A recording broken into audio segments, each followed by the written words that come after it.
I guess my gratitude, if I might share with you, my gratitude today is the opportunity to be in community um, of folks who take the time outside of our busy schedules, our busy days, to sit and be present to our experience, our internal experience. So, because today is Friday and we are moving into Shabbat, um, I want to mention a type of restfulness that we are invited by our tradition to experience called menucha, a Shabbat-like, comforted, restful posture. You might hear in the word menucha, there's the root structure for noach, nun chet, which that root, that shorish, means comfort, tranquility, and rest. But just like our um, Torah talks about Noach being um, caught in the storm in the ark, right? We experience sometimes when we come to a place of stillness, when we slow down and come together like we are right now, and we're invited to actually quiet down and be in stillness. When we look inward, what is inside, perhaps our minds or our bodies, is a lot more like a raging storm than a place of tranquility. So, how do we manage? What do we do when in stillness, what we're finding is an internal experience of storm. And yet we are invited, right, to come into this Shabbat-like restfulness of tranquility. So one of the practices that I have found very meaningful and deeply helpful for my own meditation practice is simply noticing what is going on inside internally, what the content of my thoughts might be.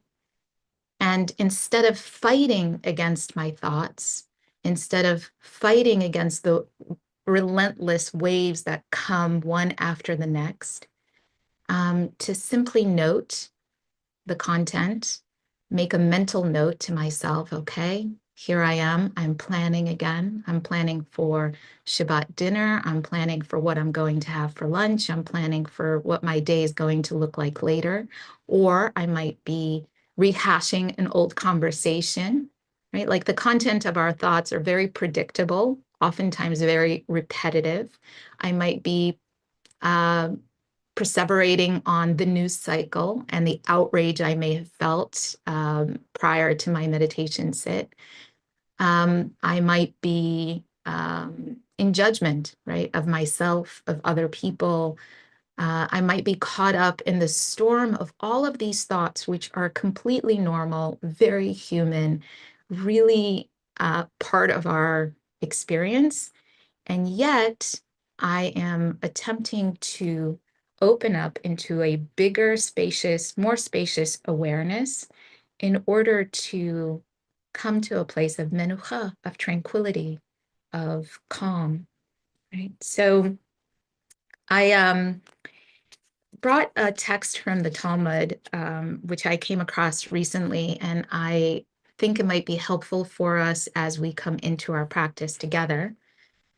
And I want to read it to you. There is a source sheet, so later on, you're welcome to take a look at it.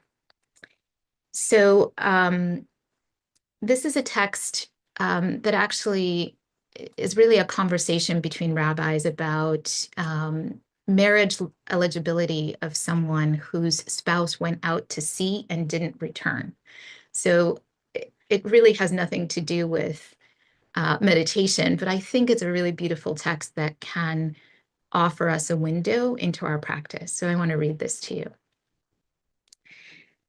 Rabbi Gamliel said, once I was traveling on a boat, and from a distance, I saw that this boat shattered and sank. And I was grieved. I was so upset because I knew that on that boat was a great scholar, Rabbi Akiva.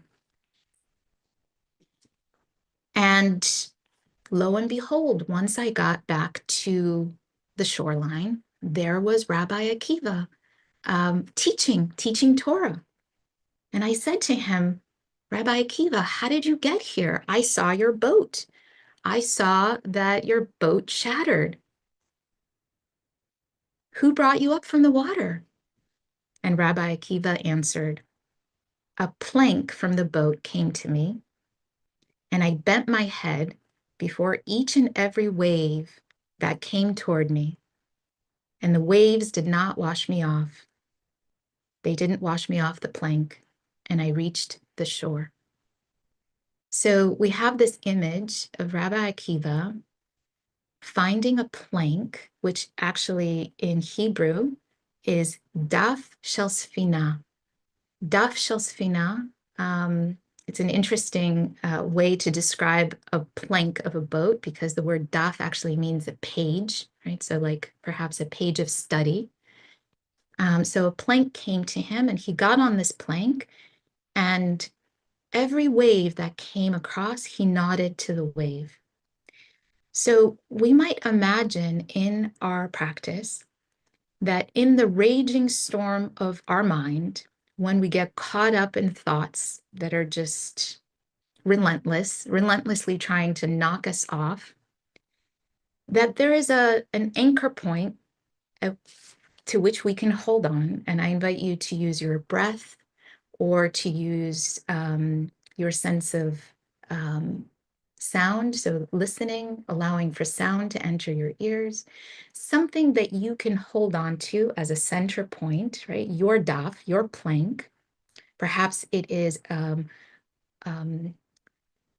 mantra that you repeat to yourself, right? So like something that really speaks to you, something that says, return home, back to center, back into the body. Here I am, Hineni. But finding an anchor point, your plank, your daf shel sfina, noticing the waves of thoughts, making a mental note of the waves that come and go, and maybe naming them, right? Allowing yourself the time and the permission to name the waves of thought before they have the chance to define your experience. So you might say, here I am planning again. Here I am rehashing old conversations again. Oh, there's that old fear. Oh, there's that old anxiety. Hi, friend. Right? So you could note the content of your thoughts and then let it go. Almost like nodding to each wave and letting it go. So I'm fairly short, so I have to lower my seat a little to feel my feet on the ground beneath me. I invite you to come to a place of comfort, but also dignity.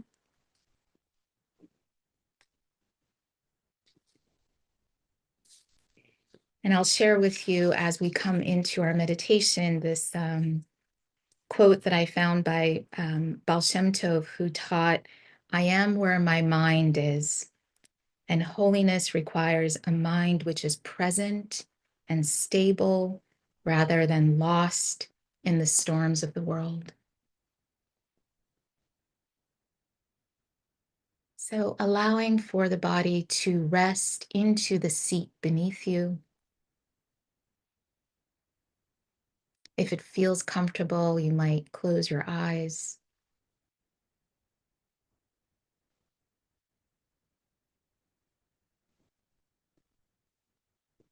Connect with your anchor point, your plank, your daf shel sfina.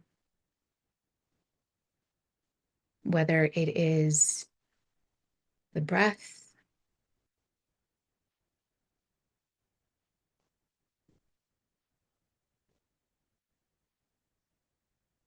or sound, or whatever you have chosen as your anchor.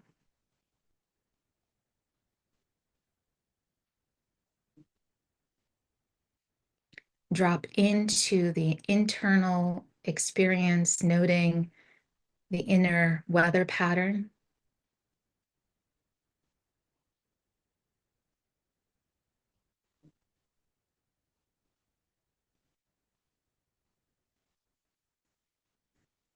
And seeing if it is possible to ride the waves of the relentless thoughts.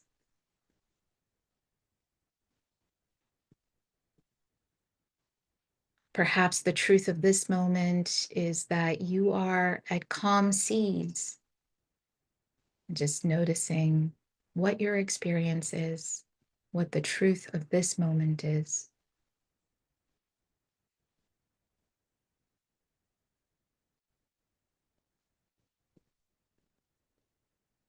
And if what you're finding is an inner storm, rather than fighting each wave as it comes, simply nodding like Rabbi Akiva, who nodded to each wave, perhaps with gratitude. Thank you. I am right here on my daf shel sfina, my plank, resting,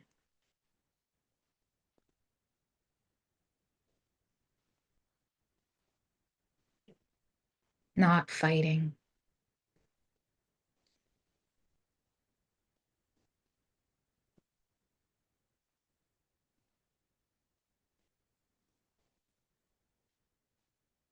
And we'll just keep practicing on our own.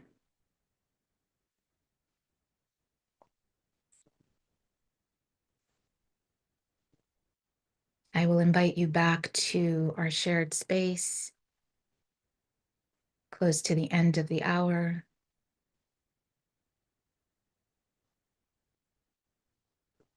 And this way you can rest into your own practice,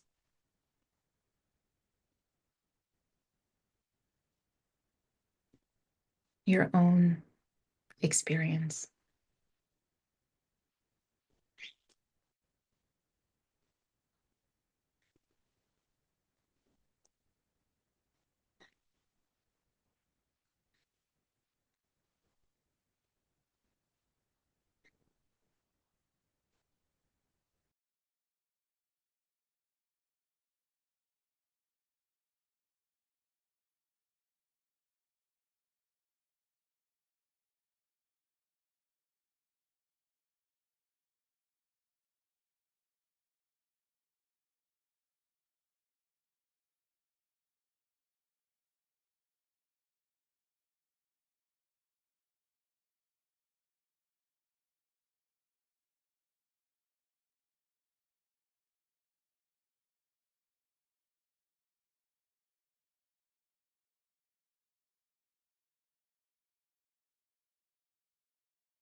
Notice where your mind is now.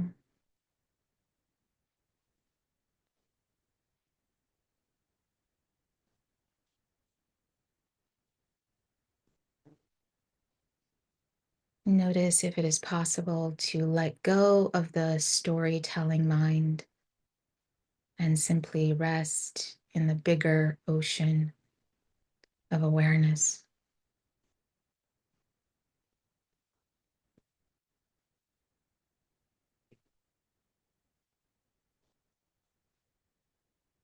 Without judgment, with a kind approach.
Noticing the patterns of the inner waves.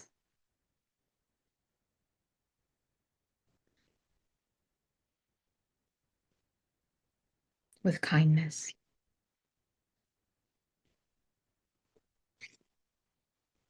With curiosity.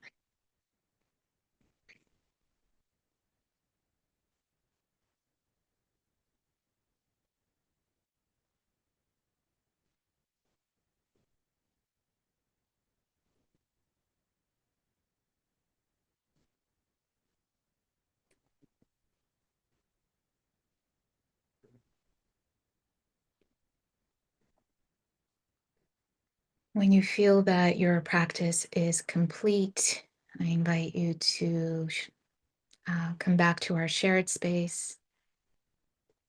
And as you take a moment to return, just notice where you are right now and if there has been a shift in experience from when you first entered this community of practitioners. And as you come back, I just want to read a translation, a Zen-inspired translation of Psalm 92, which is traditionally read on Shabbat.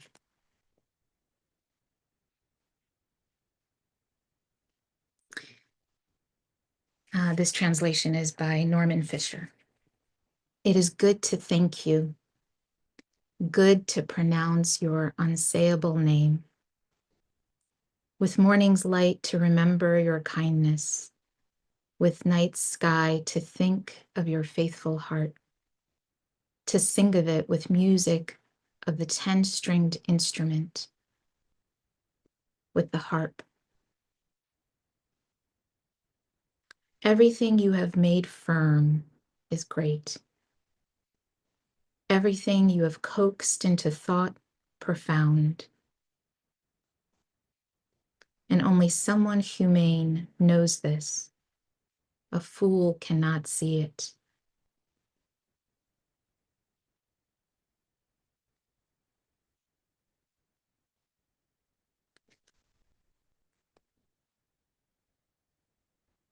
I'll skip to the end here.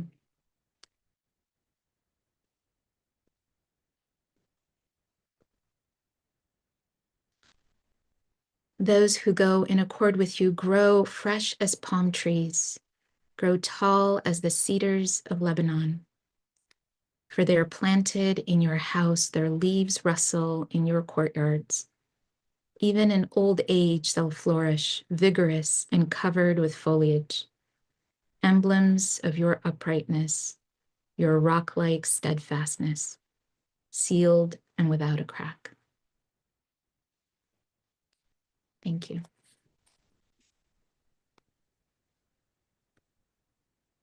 Thank you so much, Marita, for that really beautiful, gentle practice to bring us into Shabbat together. And let's seal the practice, friends, as we do each day. You're invited, those of you who are in mourning, if you're observing a yurt site, if you're accustomed to joining the mourner's Kaddish, you're invited to do so. If you're not reciting Kaddish, please stay present. Create this minyan of comfort for those who are. And put the name or names of those you're honoring in the chat now, or after you recite Kaddish. And thanks to Natalie for sharing the words on the screen.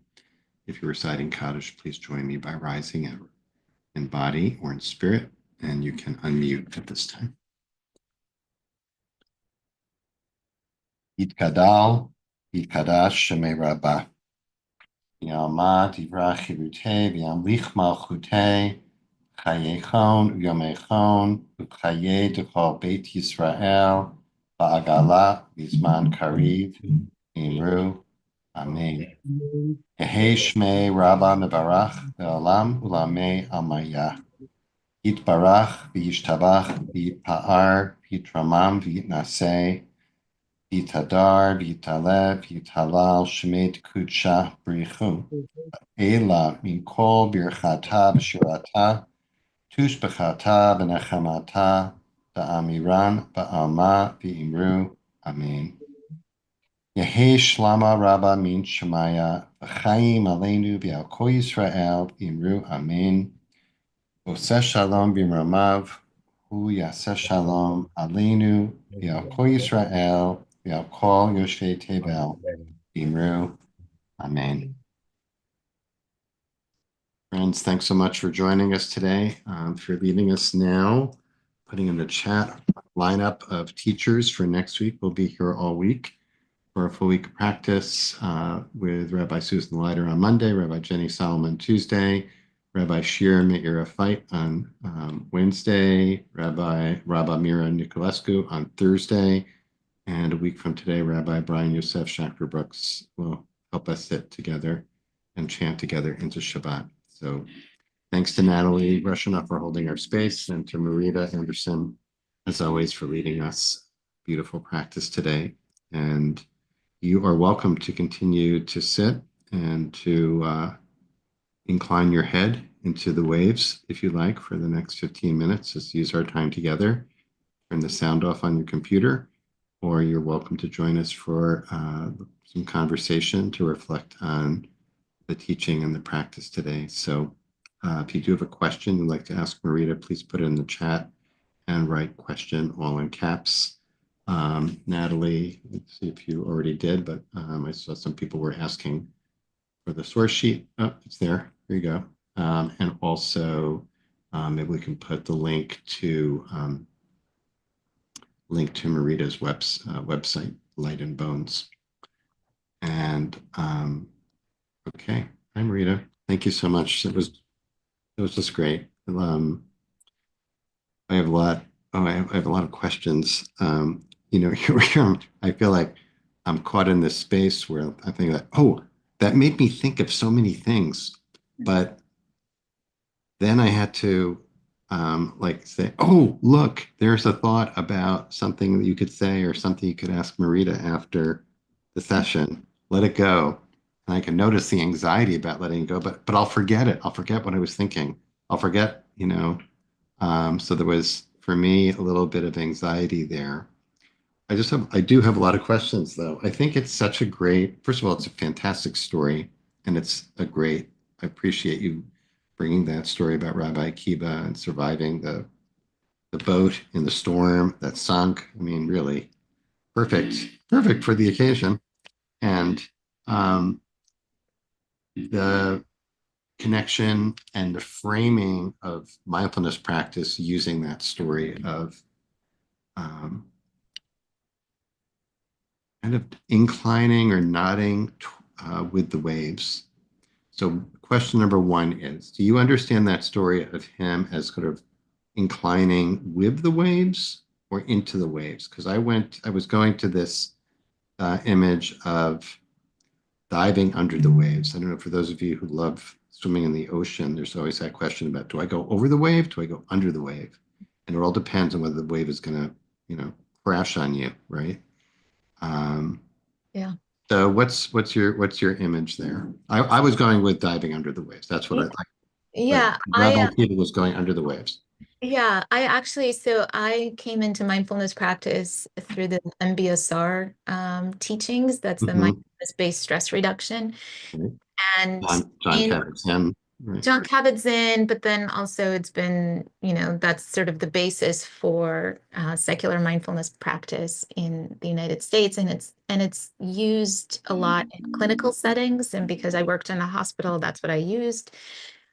Um, because there's a lot of research behind it. There's a lot of Mhm. scientific research behind it, and it is sort of the standard. And I remember that in when working with mindfulness of thought, the the story that was shared was, when you're standing on the shoreline and you try and get into the waves, and the waves are knocking you off your feet. And if anyone has ever swam in the ocean or the sea, you know the experience, right? So how do you get through the wave breakers?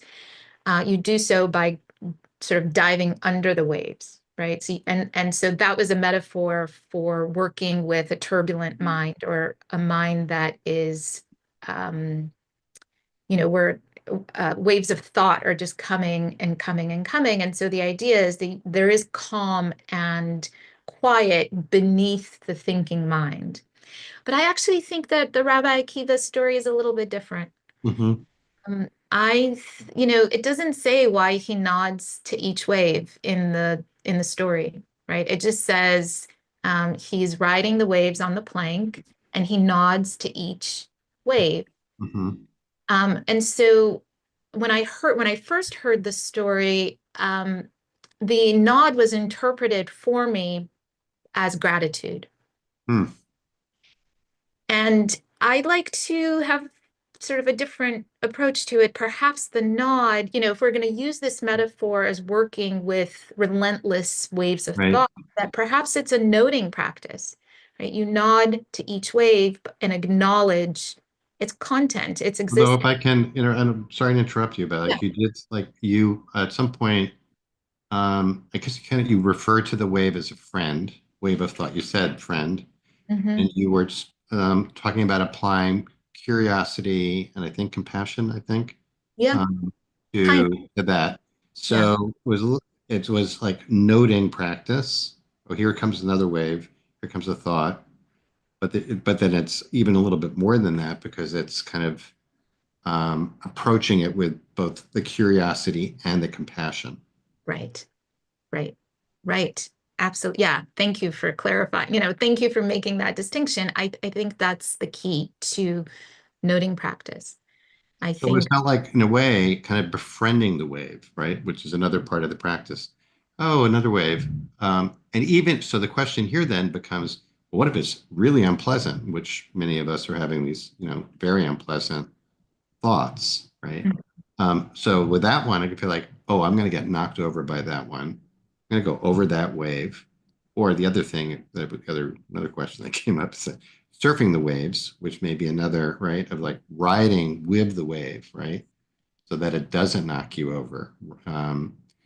But to go back to that question about like disturbing thoughts, what is, how do we discern the wise way to address that? And that's really like, especially as we head into Shabbat, like we want to have some sense of um, of respite from that turbulence without ignoring it. Knowing we're going to go right back, we're going to go back into it.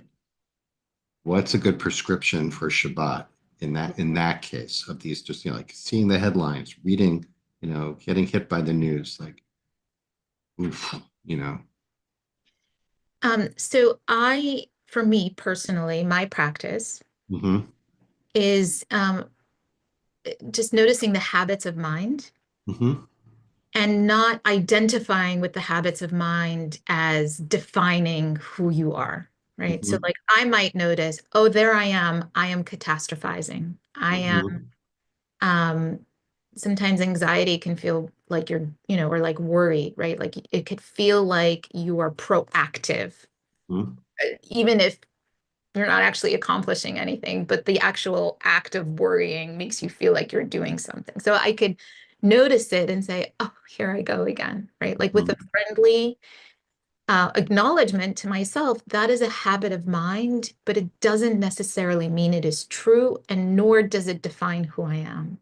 mm-hmm. So the idea is that you see it as a wave, not the ocean, right? So you Like are that. able to rest in the ocean of awareness, knowing that each wave of thought is just that. Right? So It's just thought, right? That's the noting. because Um, can I just yeah, say one more yeah, thing? please. There's a really wonderful MBSR practice that I think we can, this is my first time playing with the Rabbi Akiva story, but I think Mhm, it's related to the reason why I noticed it is because it's related to an MBSR practice. And the practice is you imagine that you're sitting on a platform in a train at a train station, or you're sitting on on a dock watching boats pass by, right? So there's some aspect of transience. So you're sitting, you're rooted, right? Maybe you're on the plank, you're rooted, and you're watching your thoughts. And let's say the train of thoughts comes through and it stops at your station. You don't have to get on that train. You can let that train, you can say, oh, there is, note the content of your thought, fear. mhm, There is boredom. There is my, judging mind again. And then you can watch it go, right? You can watch it leave the station. Doesn't mean you have to get on the train, Hmm. right? Or like, I mean, you can use your own sort of Yeah, imagine. it's what is one of the things that's so rich about the image is that there are like a lot, as we're even in this conversation, you can see like so many ways to go. Want to highlight, like, in the chat, Nancy said she used this kind of mantra of saying hineni and Mhm, then letting the knee of hineni fall away and just mhm. here, which I take as kind of a way of, as kind of a sense of detachment from the I. And earlier this week, we had a lot of teachings, several teachings about dealing with the ego, about how to deal with it right from the beginning of the week. So some of that has to do with like letting the ego drop away or detaching from the ego as part and parcel of this process of not getting sunk by the waves or swept away by the waves. But I love that in the source sheet for people who, maybe we can put the link in again. There's there's a follow-up story that you included where Rabbi Yes. Kiva tells the story. Yeah.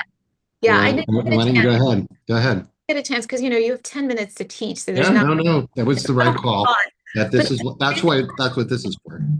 right, so there just below that story about Rabbi Gamliel seeing Rabbi Akiva and going, "Oh my gosh, he's back on shore. Like that's amazing. How did he get here?" And he says, "I found a plank." And then just below that story, just a few lines below the story in the Talmud, Rabbi Akiva tells the story of how he saw someone else, Rabbi Meir. He said, I had this experience. I didn't come up with this. I saw someone else do it. Hmm. It's not my invention. It's someone else. I saw Rabbi Meir. He was on a boat. The boat sank. And lo and behold, I found him in Cappadocia and he was, expounding on halacha. How did he get there? He told me he rode the waves. Each wave brought him, right? In both stories, they're not fighting the Hmm. waves. They're Hmm. not struggling against the waves.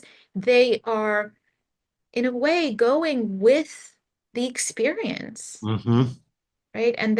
And somehow uh, I mean, maybe it's a story about faith. I'm not sure.